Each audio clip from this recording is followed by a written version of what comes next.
رحمن رحمن ساعدني يا رحمن. بسم الله الرحمن الرحيم. إن الحمد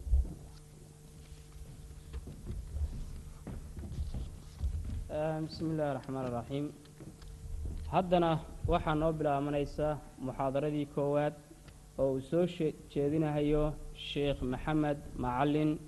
umal. muxaadaradaas ciwaankeedu waxa weeyaan fadlul cilmi ama cilmiga darajada iyo qiimaha uu leeyahay. haddaan marka wax yar ka bixiyo hordhac ama maaragtay qeexitaan yara, sheekh maxamed macalin umal waxa weeye dadkii wax ku soo bartay ama dugsiga hoose dhexe kaga baxay Kenya, kadibna tacliintiisii jaamacadeed ku dhammaystirtay jaamacada islaamiya ee Madiina Munawwara, kadibna shaqadiisu ay noqotay daaci ilaahay daraadi dadka ugu yeera, haddana deegaankiisu uu yahay Kenya. marka waxaan hadda dhageysanaynaa waa muxaadaradii fadlul cilmi iyo sheekh maxamed macalin umal. falyatafadal. بسم الله الرحمن الرحيم. إن الحمد لله نحمده ونستعينه ونستغفره ونستهديه ونعوذ بالله من شرور أنفسنا ومن سيئات أعمالنا. من يهده الله فلا مضل له ومن يضلل فلا هادي له. وأشهد أن لا إله إلا الله وحده لا شريك له. وأشهد أن محمدا عبده ورسوله. يا أيها الذين آمنوا اتقوا الله حق تقاته ولا تموتن إلا وأنتم مسلمون. يا أيها الذين آمنوا اتقوا الله وقولوا قولا سديدا يصلح لكم أعمالكم ويغفر لكم ذنوبكم ومن يطع الله ورسوله فقد فاز فوزا عظيما. أما بعد، فإن أصدق الحديث كتاب الله وخير الهدي هدي محمد صلى الله عليه وسلم وشر الأمور محدثاتها وكل محدثة بدعة وكل بدعة ضلالة وكل ضلالة في النار. إلهي سبحانه وتعالى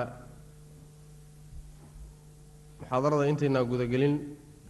وحنكم هذيننا كلن كان قيمها بدني الله سبحانه وتعالى ونما كنيه سكن كيني إنه قصد كينا يوجد إنه أي تهاي إن الرب سبحانه وتعالى كرر لقلينه waqtigeena qayb ka midana aan majaalista iyo xilaqu dhikriga inaan ku qaadano. maxaa yeelay waqtiga waxa ugu qiimo badan midka lagu bixiyo Allah subhanahu wa ta'ala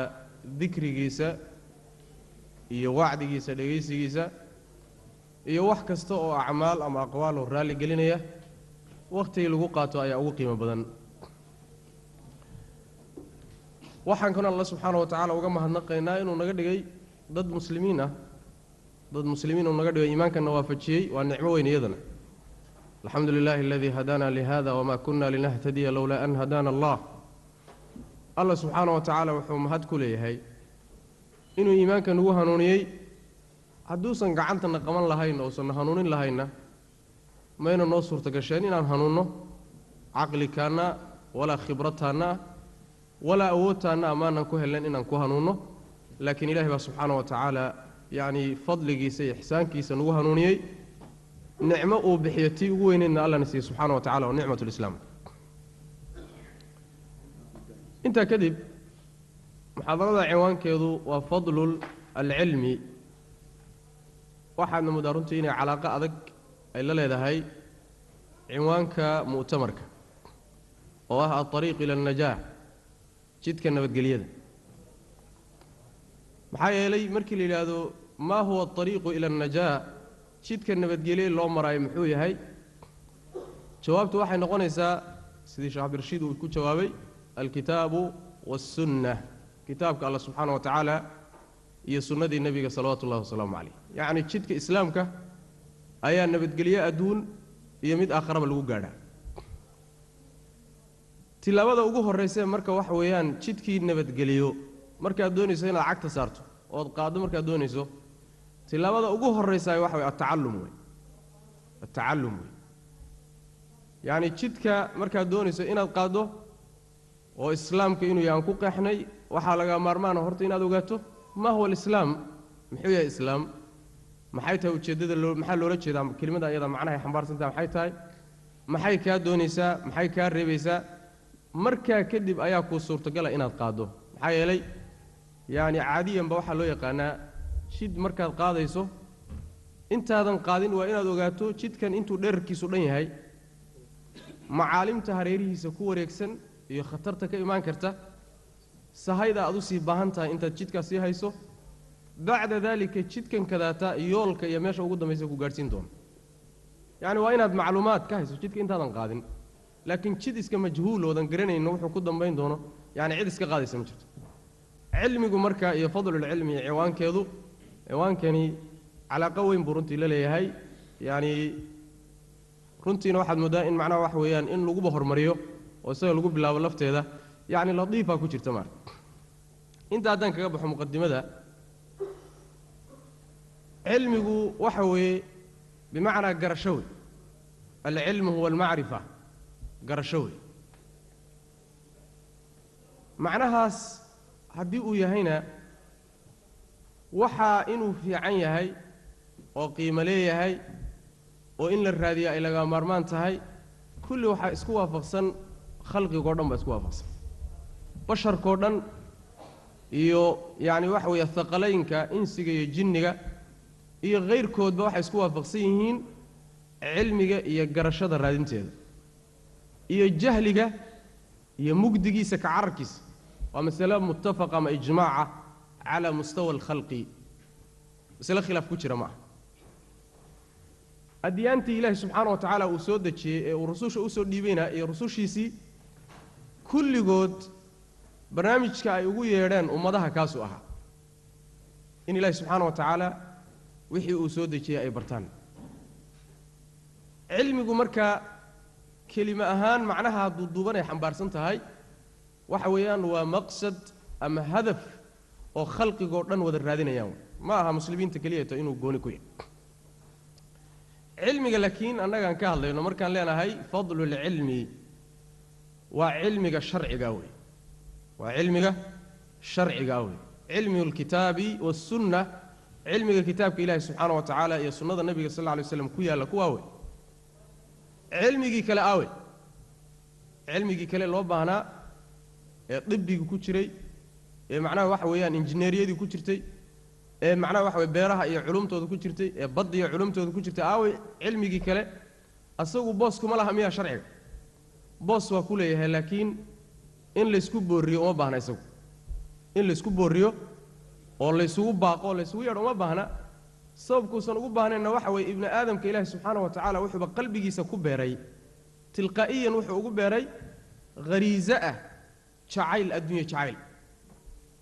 ودافع وأود كحوق بدن حتى هدوس كفر يسير هذا أود أودي يسوي إنه فريس إنه وحبرته إنه طب برته إنه وحبيره إنه معناه واحد بطقله إلى آخره يعني إنه حقه ودقاقه قلبي جيس واحد كبرنا الدنيا شعيل كأ يو الله سبحانه وتعالى أقول تلقى إنه دقاتشيو كان لكن علمي الشرعي ما دام أن مردك دقو مركا لقى قوصنا يا أيس المغنن مردك دقو الدنيوية أنت بدنا ما بدنا ما دام أن معناه واحد لو قارين مناصب لو قارين وان كرسي لو قارين لو قارين لو تلقين كرسي الدنيا ما دام أن معناه واحد شيل لو هلين وجده سيدا دراد أيام مركا نفوسته شيطان أي تهاي أيا شيطان نفط أمارض بالسوء إذا كل وذو حيسوك على الميسان إن إنسان كسر فيها ويكل أحيان سيدا دراد وإن مركا لو باقه والله قرحيه وناجيس الله شيء سن نفوسته أي وصو إيلته ومعناه واحد علم الشرع جاي برشديسة أي أتشعلته دين الإسلام كمركا يصدر الدين النبي جل صلوات الله والسلام عليه وحي أهيد عهد عصب أما وقت عصب والدنيا ضوء باللوذي واحد عهد عصب وكب اللوذي علمي يجرشه يهور مركب باللوذي قرح عصب أو عالم كأولتي أي النبي جنوها صلوات الله والسلام عليه ناحية علمي مركب لفيريو واحد كجرن كريسان أرنك إسقى النبي صلوات الله والسلام عليه آيات يقول إله كسود الشيء وحي أهين اقرأ باسم ربك الذي خلق khalaqa alinsaana min calaq yacni ilaahay subxaana wa tacaala wuxuu kaga warramay aayaadkii ugu horreeyeyba akhrin iyo qalin in wax la akhriyo wax la qoraa laga bilaabay waa aayaddii ugu horraysay ee allah subxaana wa tacala nebi maxamed ku soo dejiyey taasi waxay dilaalo u tahay ama tusaale cad u tahay in uu nebi moxamed salawaatu ullahi wasalaamu calayhi uu adduunka uu la yimid cilmi noloshooda asaasiyaadkeedu ay ku istaagto wax kasta oo kownkan muuqaaladiisa ka midana u qeexo khadka khaldan iyo jidka khaldanna uu macnaha waxa weeye u qeexo si ay uga leexdaan jidka saxdaana inuu u qeexo casrulcilmi ayaa marka ku bilowday allana subxaana wa tacala nebi moxamed salawatu ullahi wasalaamu caleyh wuxuu ka soo dhex saaray ummad ummiye ah naxnu ummatun ummiya buu nebigu lehy sal alla alay wasalam laa naktubu walaa naqra' ummaddu waxaanu nahay ummiye ah ummi waxa la yidhaha ninkan waxbana qori karin waxbana akhrin karin carabtuna sidaasay ahaayeen ummad waxaanu nahay ummiye ah mana qorno mana akhrino buu nebigu lehy salawatu ullahi wasalaamu calayh huwa aladii bacata fi lummiyiina rasuula minhum yatluu allah odhanaya subxaana wa tacaala yacni ummad ummiye ah oon waxbana qorin waxbana akhrinin ayuu allah subxaana wa tacala ka soo dhex saaray nebi moxamed salawatu ullahi wasalaamu calayh farakutirs bay ahaayeen ragga qoraalka yaqaanay ama akhrinta yaqaanay ee carab ahaa waagaa farakutirs bay ahayen markii nebi moxamed salawatu ullahi wasalaamu calayhi la soo saaray waxaa bilowday markiiba waxaa bilowday nahda cilmiya yacni waxa weeye baraarug cilmi ah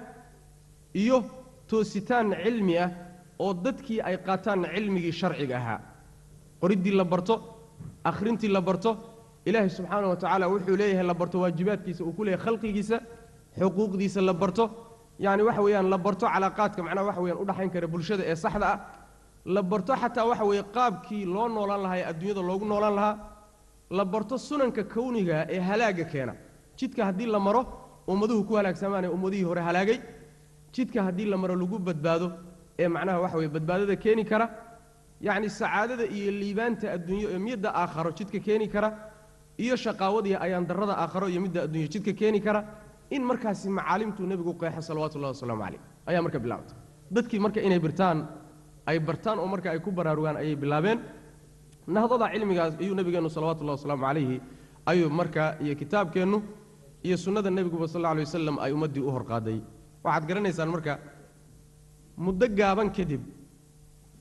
markii nebi maxamed ummadda noocaasa laga soo dhex saaray ee dulumaadka ku jira mugdii ku dhex jiray ilahay baa odhanaya subxana wa tacala kitaabun anzalnaahu ilayka litukhrija annaasa min aldulumaati ila annuur kitaab aan kugu soo dejinnay weeye si aad uga saarto dadka mugdiyaasha uga saarto nuurkana aad uga bixiso mugdiyaalku waxa weye waa mugdiga jahliga shirkiga mabaadi'da baatilka ah kulligeed dulma iyo mugdi ayay qalbiga ibni aadamka ku samaysaa noloshiisana mugdi bay gelaysaa nuurkuna waa iimaanka iyo hadyiga allah subxaana wa tacaala ee nebi maxamed ina soo gaadhsiiyey waa nuur qalbigay nuur ku dhalisaa nolosha iyo dhaqanka iyo qaabnoleedkuna marka dambe nuur ayuu markaa ku salaysmaya marka dulumaad iyagoo ku jira ayuu nebi maxamed salawatu ullahi wasalaamu caleyh kitaabka casiiska ula yimid alla u soo dhibay subxaana wa tacaala marka kadibna waxaa bilaabatay in dulumaadkii iyo mugdigii in yaryar looga baxo waxaad garanaysaan muddo gaaban kadib ummaddii nebigu uu tarbiyeyey salawatu ullahi wasalaamu calayhi ee ka soo baxday madrasadiisii tarbiyadiisii ka soo baxday waxay noqotay ummadda qabatay ee gacanta ku dhigtay ee hoggaamisay xadaaradii iyo horumarkii adduunyadu gaadhay gadaal dambe ha noqoto horumar diini ah oo wataniyaadka iyo jaahiliyaadkii bulshooyinku ay ku jireen laga saaro waxaan ogsoonnahay mujtamacaadku waxay ahaayeen mujtamacaad watani iyo majuusi iyo isugu dhex jira mid dhagax caabuda mid qorax caabuda mid meel u jeedsada waxyaalo ilaahay subxaana wa tacaala adigaba kaa fadilay haddaad bashar tahay inay dib ugu laabtaan oo caabudaan ayuu gaadhay ibnu aadamka mansiladiisu ay gaadhay marka hoos bay macnaha u dhaceen markaa kadib buu alla subxaana wa tacala nebi maxamed ku soo saaray in macnaha waxyaalahaasoo dhan khadkaasoo dhan intuu ka leexiyo inuu u caddeeyo wax kasta oo ay caddaystaan markaa kadibna ummadihii kaleeta inay gaadhsiiyaan sida furus iyo ruum iyo bulshooyinkii kaleeta macnaha waxa way ka agadhawaa inay gaadhsiiyaan muddo gaaban kadibna waxay hormuud u noqdeen cilmiga sharciga ah iyo risaalaadkii samaawiga ahaa cilmigii ku soo degay ayagaa hormuud u noqday nebi maxamed salawatullahi wasalaamu caleyh iyagoo ka dhuxul qaatay iyo mabaadi'du la yimid isla markaa haddana cilmigii dunyawiga ahaana hormuud waxay ugu noqdeen adduunka o dhan bay hormuud ugu noqdeen walilmacluumiya xadaarada maanta reer galbeedku ay ku tamatucayaan iyo teknolojiyadoodan iyo horumarkan ay gaadheen wax kale ma aha ilaa asaasiyaadkii muslimiintu ay dhigeen ayay iyagu markaa kadib ka faa'iidaysteen oo ay ka midho dhaliyeen wax kale ma aha yacni culumta inteeda badan markaad dib ugu noqoto asaasiyaadkeeda waa culumta dunyawiga ee maadiga asaasiyaadkeedii hore muslimiintaa dhigay hadday xisaab noqoto hadday injineeriye noqoto hadday macnaha waxa weeyaan ay tibbi noqoto yacni nooc kasta oo macnaha waxa weeye ka mid a culumta maadiga ah asaasiyaadkeedii muslimiintaa dhigay nabigeenna salawaatullahi wasalaamu calayhi markuu culumtii sharciga ahayd uu sidaa markaa ummadda uu ula yimid culumtii alla subxaana wa tacaala uu soo dejiyey iyo tacaalimtiisii markuu soo dejiyey haddana weliba intaa kagama hadhin ummadda waa ku boorriyey nabigeenu salawatullahi wasalaamu calayh kitaabka qur-aanka ad ku arkaysaan meelo badan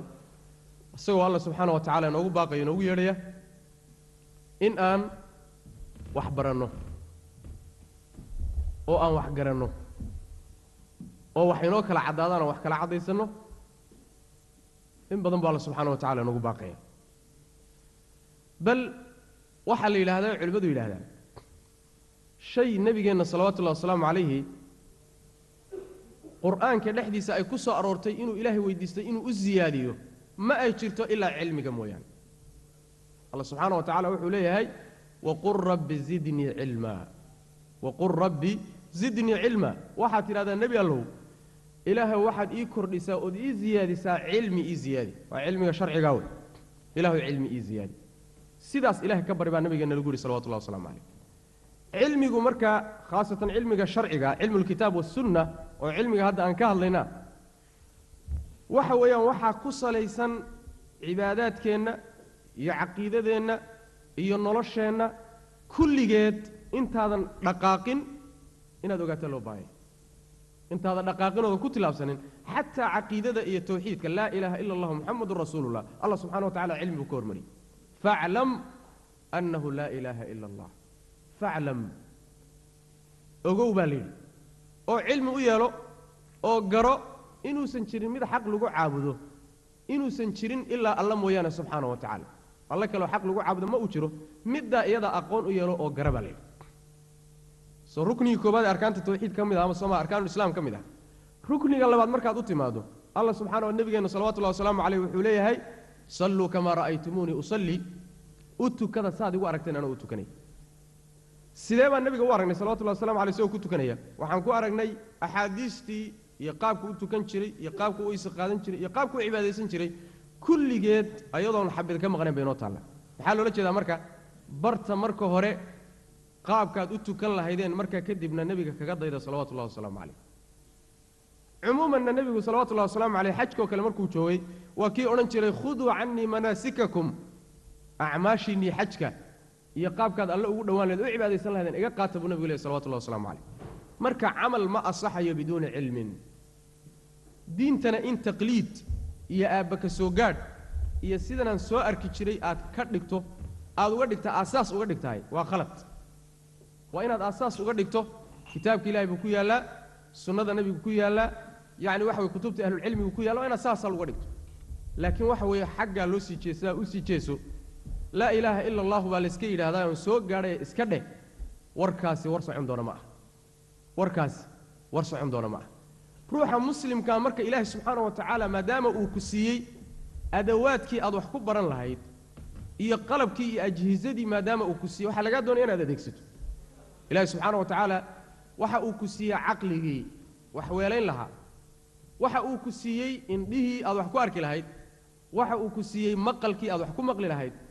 waxa uu ku siiyey dareemayaashii oo dhan buu ku siiyey limaada maxaa laguu siiyey waa su-aal meesha ku taalla wey ma waxaa laguu siiyey keliyata adduunyadaada inaad ku shaqaysato ood halkaa la abbaarto xagga inaad ula foofto miyaa lagu siiyey mise muhimmad intaa ka weyn baa laguu siiyey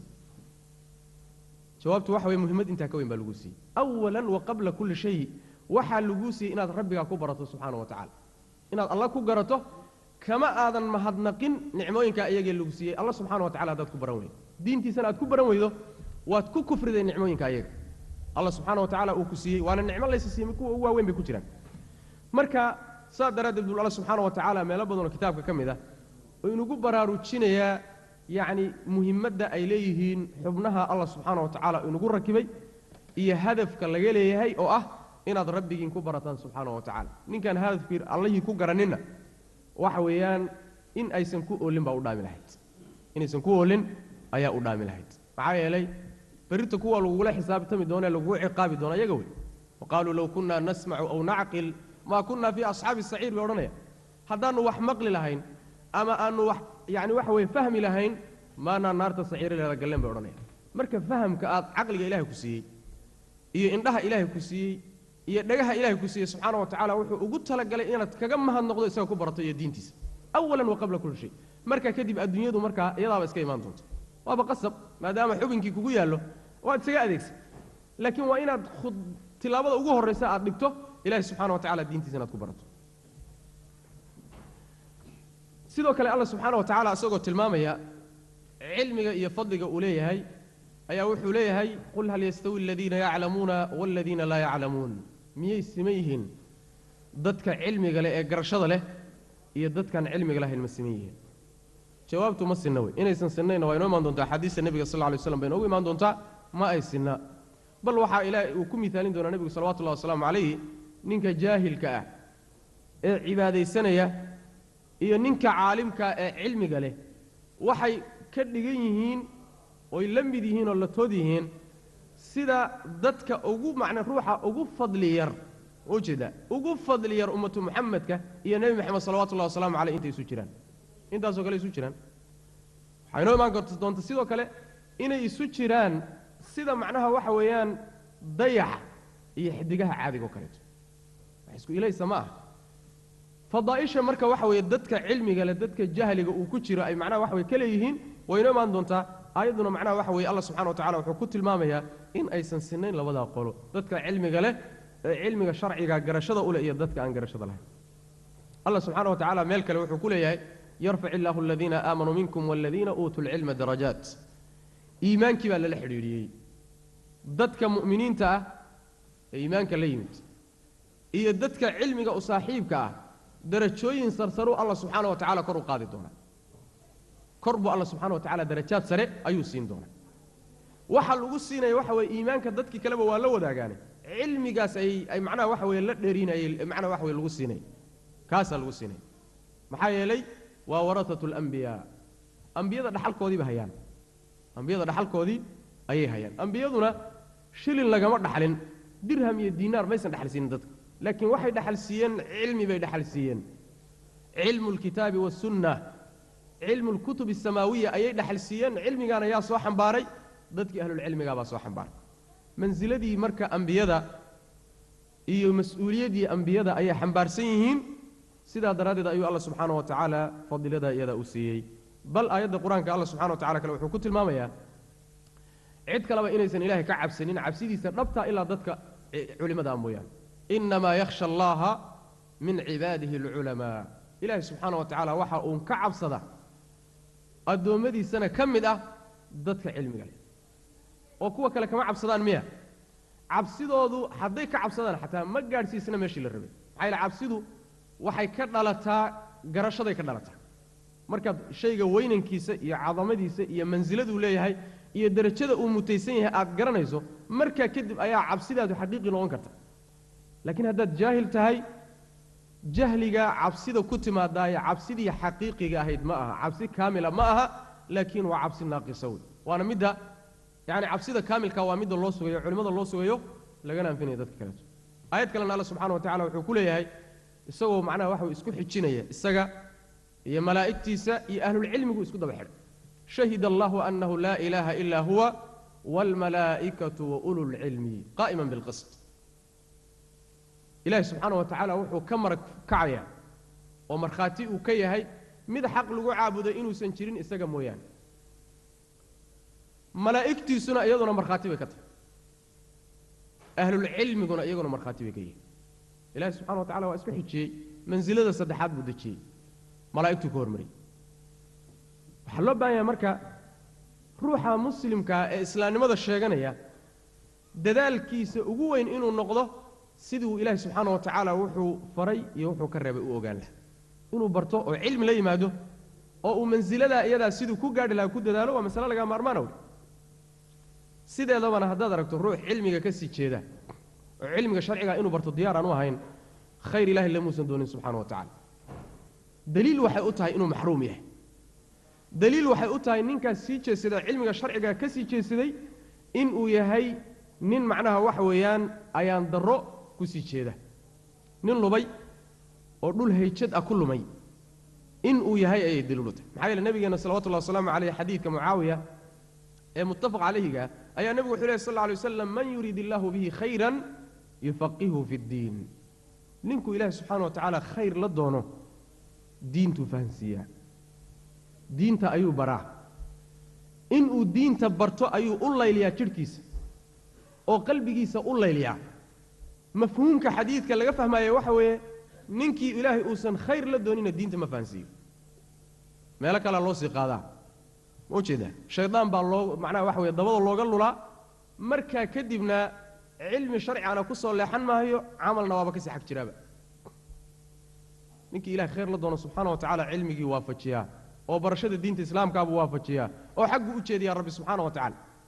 ma aha marka falaaxa iyo liibaanta iyo khayriyadu ma aha keliyata inaad dirham iyo diinaar gacanta ku dhigto inay bangiga arsida kugu jiraan oo lacagi kuu buuxda liibaan ma aha khayriyana ma aha sidoo kaleeto kuma tusay inuu alla ku doortay subxaana wa tacaala sidoo kaleeto inaad caqaaraad iyo dhulma guurto a leedaho oo aad u fara badan ayadana liibaan ma aha khayriyana kuma tusayso maxaa yeelay ilaahay nin uu jecel yahay ninuusan jeclayn labadaba waa siiya ina allaha yucطi اddunyaa man yuxibu waman laa yuxibu walaa yucطi اliimaana ila man yuxibu saasuu nebigu yh sal lla alay waslam aw kama qaal yani ilaahay subxaana wa tacaala adduunyada wuxuu siiyaa ninuu jecel yahay iyo ninuusan jeclayn labadaba kulan numidu haؤulaaءi wahaؤulaaءi min caطaaءi rabbik wma kana caطaءu rabbika maxduura yani kuwanna waan siinaynaa bu rabbi leeyahay subxaana wa tacala laakiin iimaanka iyo barashada diinta islaamka ilaahay wuxuu uun siiyaa nin uu jecel yahay unbuu siiya daliil bay marka u tahay laakiin ninka wax kale haystaay daliil umaaha inuu alla jecel yahay subxana wa tacala waa suurtagal inuu alla jecel yahay waa suurtagal inuu alla necb yahay subxana wa tacala xadiid kaleetuu nebigu sal alla alay waslam uu ku leeyahay laa xasada ila fi itnatayni rajulu ataahu allahu maalan fasallatahu cala halakati fi اlxaq warajulu ataahu allahu alxikmata fahuwa yaqdi biha wayucallimuha saasuu nebigu lehy salawatu llahi wasalaamu calayh yacni shay laysku kanto kamashada waxa weeye ruuxu meeshuu joogo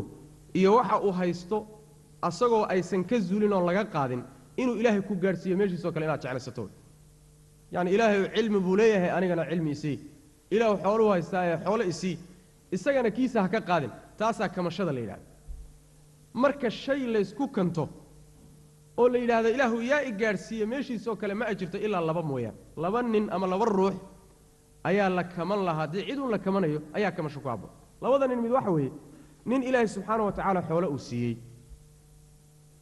xoolihii markuu siiyeyna ilaahay wuxuu ninkaa isagaa ku salliday xoolahaa inuu bixiyo oo uu macnaha waxa weye kala firdhiyo xaqa iyo meeshii loo baahnaana uu ku bixiyo masaakiintii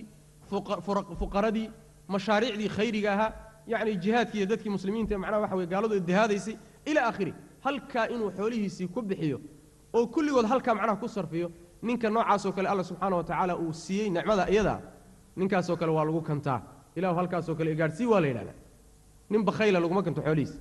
oo ilahay xoolo uu siiyey subxaana wa tacala xoolo badanna haysta laakiin nin xoolo ilaahay siiyey xoolahana xalaal ay ka soo galeen meel wanaagsanna ku bixinayoon haysanaynin ninkaasoo kaleeto waa nin ilahu yaa i gaadhsiiyey meeshiisa la yidhahdo ninka labaadna waxa weeye nin ilahay subxana wa tacaala cilmi siiyey wey waa ninka meesha ujeeddada aan leenahay wey nin ilaahay xikmad uu siiyey oo cilmi siiyey cilmigiisiina dadka ayuu ku kala xugminaya oo u baraya dadku barayaa wixii u yimaadana waa ku kala saarayaa dadkana xuquuqdooda waa u kala goynayaa xasaba muqtada alcilmi cilmigu siduu keenaya ninkaasna waa nin ilaahu yaa meeshiisa i gaadhsiiye la yidhahdo labadaa keliyata ayaa naftu jeclaysataa oo ilaahu yaa i gaadhsiiye booskiisa in la yidhaahdo ku habboon wixii kaleeto laakiin wax macno leh ma ah حديث قالوا أبو هريرة ورنيه ومسلم وصوصاري أي النبي صلى الله عليه وسلم وحوليه من سلك طريقا يلتمس فيه علما سهل الله له به طريقا إلى الجنة ننكي جد قاضى جد كان علم كدون يشرعي إلهي سبحانه وتعالى جدكو جنة أقاد الهبو سهلا يعني سيء لفتيسة علمي طلب كيسة أي لفتيسة بوحو يهي الطريق إلى الجنة جدكي جنة الله مري الهبا وعلمي ومديسة كوبادوي وهدي أركانتي سيكلا إيو تيرركي سيكلا إيو شروطي سيكلا لهلو لكن مجرد العلم إن سوحبا أنفعين إن هدان عمل لتشير إن شاء الله تعالى وإنه ما دونت حديث قالوا يسجنا أبو هريرة ورنا النبي صلى الله عليه وسلم وحليه إذا مات ابن آدم انقطع عمله إلا من ثلاث صدقة جارية أو علم ينتفع به أو ولد صالح يدعو له أدو ابن آدم كل انتو عمل كيسوا قوأيا إلا صدح مويان صدح السواح ويان عد صدقة جارية أكتري صدقوا الله بحي صدقة سوالقوا انتفاعية وحبوا الله بحي والقوا انتفاعية مركو جاريو ذا كذب ويقص عنيسا أجري جيد ولقد وقص عنيسا انت وحكت شيران بيربو مثلا وقفي قريو وقفي يعني وحوي وحبوب بحية إلى آخره ننكي صدقة جارية كتعيال بوقضي إلى قبر جيسي معنا وقص عنيسا ننكي لبعض وحوي ننكي علمي لقو انتفاع سجن كتري تطبع علمي بري علمي جيسي بقى لقو انتفاعيا ولا سيسي بريا كتاب وقري إلى آخره ننكاسنا انت علمي جيسي لقو انتفاعيا أسجن قبر جيسي عامل جيسي وقص عنيسا كصدحاتنا وحوي ننكي الموانا كسن كتري الموانا كسن وسو دعيا ودينت الله سبحانه وتعالى كتوسن أو كو أببيي مركي هربا وكو تربيي الله سبحانه وتعالى يدينتي سو كو تربيي قدال دمنا مركو كدنتين حقي والدينته سو غرتي او سو دعيي او صلاه مركو تكدبا اله والدينته ودم دافيدان كاسو كلتنا اله سبحانه وتعالى عملكيسا او وديا صدخلاس waxa kamida marka ilmun yuntafacu bihi ilmi lagu intifaaco ninki ka taga ilaahi subhanahu wa ta'ala amalkiisi waa u wadaya حديث قالوا واحد شري سينا حسنة أو ترمذي أورينيو والنبي يقول له صلى الله عليه وسلم الدنيا ملعونة ملعون ما فيها إلا ذكر الله وما والاه وعالما أو متعلما صاص النبي صلى الله عليه وسلم عليه الدنيا ذو ويلعنتها ويلعنتها والله لعنتي الدنيا دي وح الله وحي دحل إذا كنت شرنا والله لعنتي إلا إله الذكر جيسية وحي الله يرمو يعني ضدك إله الذكر جيسها هي ذكري الله كم مشغول سن حسيتانك الله كم مشغول سن ضدك ينن وحي قانو أو علمي الشرعي جاي قانو ينن برني صدق لا وحن كأهين الدنيا لحد ذا شو ولا عنادين هيبو النبي صلى الله عليه وسلم لعنة دي لها بقول عاد هذه مركب الكيمة تقول كرتان ميزانك وين صارت هذا النفط هذا ضاعتك ونس خيامين وين ميزانك ومن صارت ما ذكري إلهي بعد هيسا مياد لحريدا ما وحبات برتها معالم وحبرتبات أفرتا كودات هاي هذا مدنا هين وحويان لعنة دا عامك إناد قشاد خطر وجهته إناد مركز استداركته أو استدبقبته لو بهاي إناد استدبقبته أو حالة هذا معناه وحويان سيدي هركوسي ودين باللو بهاي أفرتا مد كميدا إناد سوقشو لعنة إله سبحانه وتعالى إيا لعنة الدنيا ذا لعنة واحد نحن ذا سيادو قبل بادو أيا الله باعي النبي صلى الله عليه وسلم أسقط يعني وحوى يرنتي آد أبررتشين يا علمك يا فضلك أوليه أي حديث أبو أمامة وحوليه النبي صلى الله عليه وسلم ترمذي باورني وأنا حديث حسن وحوليه فضل العالم على العابد كفضلي على أدناكم مركز النبي وحولي صلى الله عليه وسلم إن الله وملائكته وأهل السماوات والأرض حتى النملة في جحرها وحتى الحوت يصلون على معلم الناس الخير ساس النبي صلى الله عليه وسلم معناه وحوي عالم كنك علمك له فضلك يدرجة ولد يهي متك عابدك اسك عبادة بدن إن جاهل علم لهين لكن اسك عبادة بدن صلاة بدن أو صوم بدن أو دلال بدن أو كذا أو حج بدن أو عمرة بدن ninka oo sadaqa badan laakiin jaahiloon sharciga aqoonin ninkaasoo kaleeto caalimku fadliga uu la dheer yahay waxa uu nabigu ku tilmaamay sallallahu alayhi wasallam kiina idinku hooseeya fadliga alla dheerahay oo kaleeto ummatu maxamedka sallallahu alayhi wasallam marka la isu soo ururiyo kooda ugu hooseeya ugu darajo liita waa ninka ugu dambeeya jannada naarta ka soo bixi doona way ninka ugu dambeeya ee naarta ka soo bixi doona ayaa ummatu maxamedka ugu darajo liita sal alla alay wasalam ninkaa isaga ah fadliga aan la dheerahay ayuu caalimku jaahilka caabidkaa la dheeryahay buu nebigu leh salawatullahi wasalaamu calayh markaasaa nebigu sal lla alay waslam wuxuu tilmaamay ilaahay iyo malaa'igtiisa iyo samaawaadka iyo dhulka ahelkooda iyo inta ku sugan xataa qudhaanjada godkeeda ku jirtaba ha ahaatee waxay u ducaynayaan ninka dadka khayrka bara ninka cilmiga leh cilmigiisana dadka gaadhsiiya ayay u ducaynayaan riwaayo kale waxay ahayd yacni xataa mallayga badda ku jira xataa mallayga badda ku jira iyo qudhaanjada macnaha godkeeda ku jirta waxay u ducaynayaan ninka dadka khayrka baraya nabigeennay ka sugan tahay salawatullahi wasalaamu calayh oo mallay see buu u ducayni qudhaanjase say u ducayn waa su-aale say u hadli mustaxiil ma aha shay yacni ilaahay subxaana wa tacaala qudradiisa caajis gelin kara maaha maxaa yeele rabbiga subxaana wa tacaala jamaadaadka ka hadliyey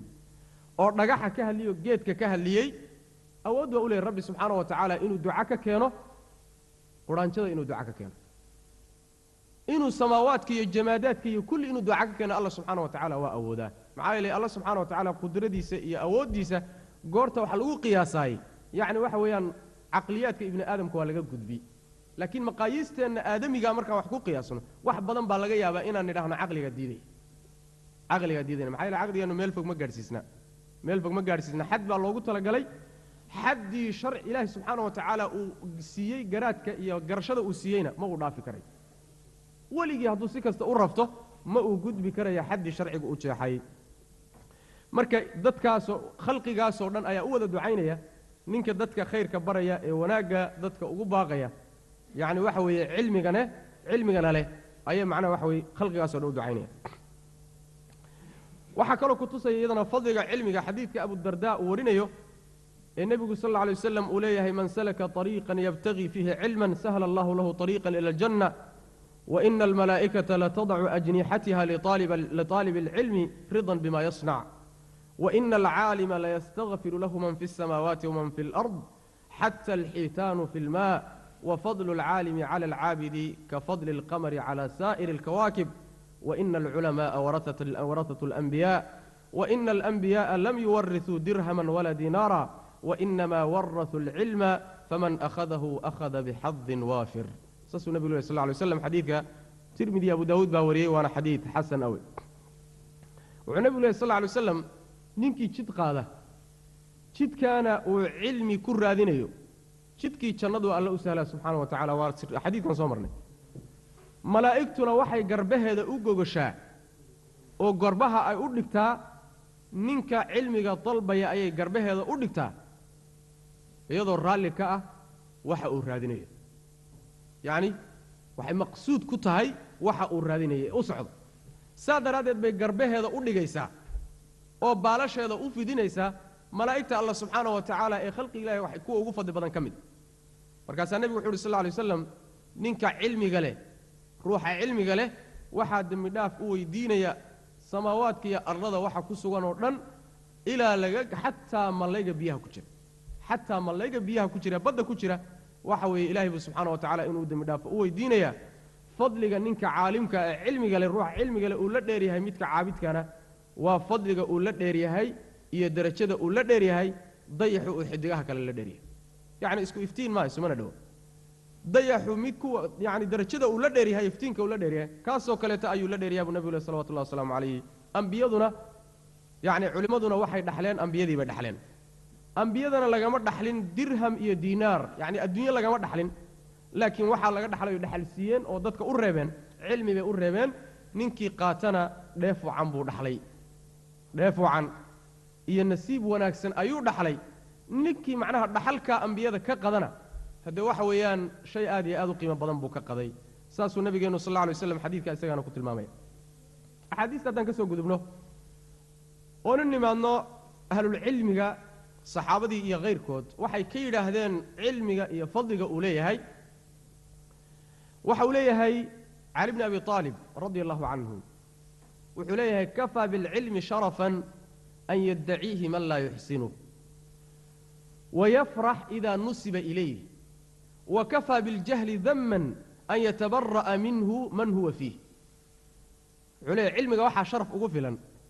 وأمام بأقفلا نين آن أقون إنه إسكشكت إنه يلاهدو عالم باناهي ووحلا وضا شاكتوي وحلا وضا شاكتها هذا أركتنا وشيء قيمة له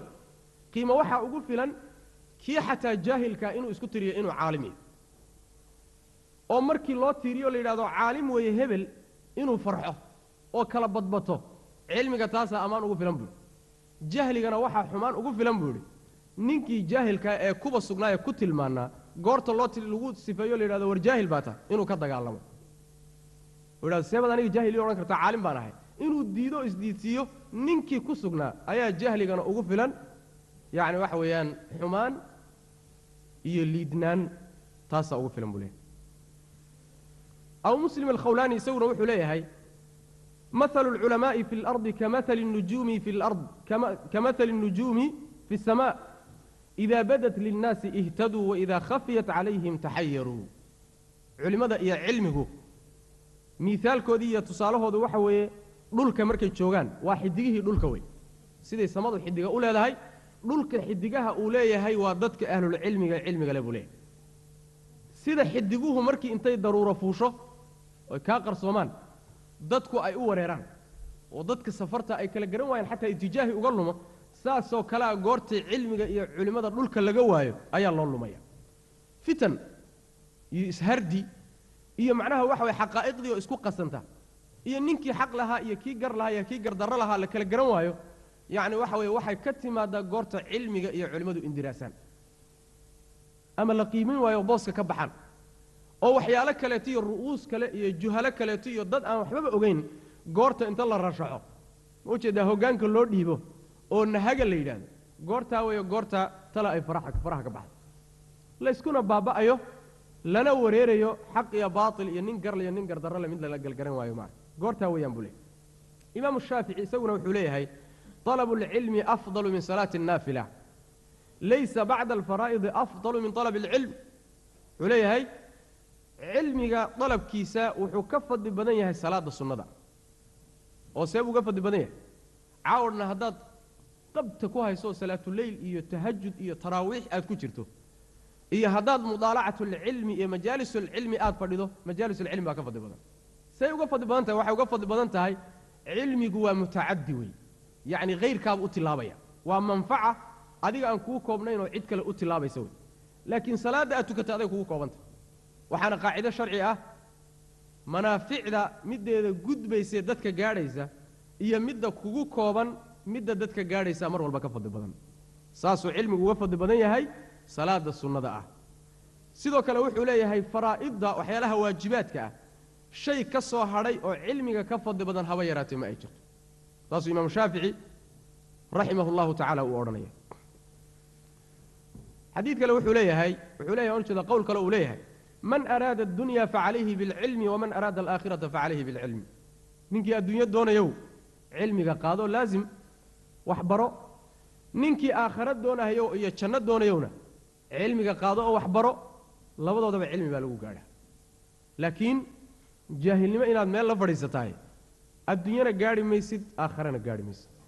علمك اللي يسكو حاطين يا انت لبرارو جيريا علماء ضدك ugu baaqayaan waa cilmiga sharciga ah